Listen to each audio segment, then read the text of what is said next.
first, let's take a picture of the damage and video document it, and then maybe get a picture of the bird itself. Okay, so we go through, we get all these pictures, and then what, we gotta post them to the website, social media, let people know.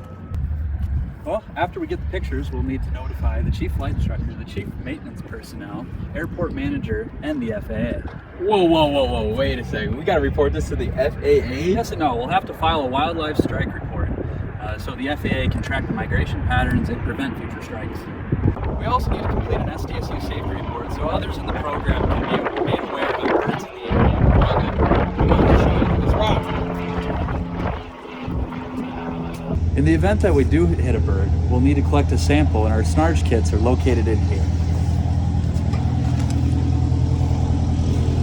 In the SNARJ kit, we have some baggies of different variety sizes, some Q-tips, some wipes, and some gloves, and some rags.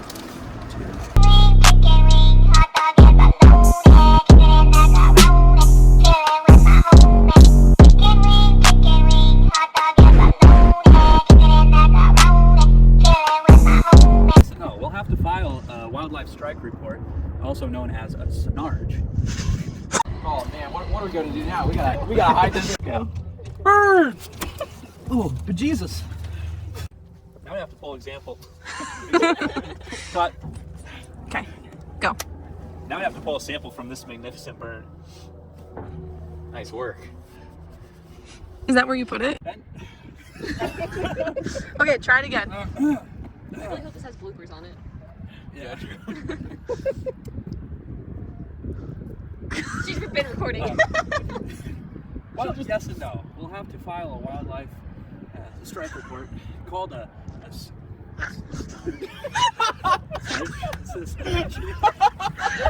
Okay. Alright, now you know what'd be really funny? You play these bloopers. In the event we hit a bird, we'll need to collect a sample.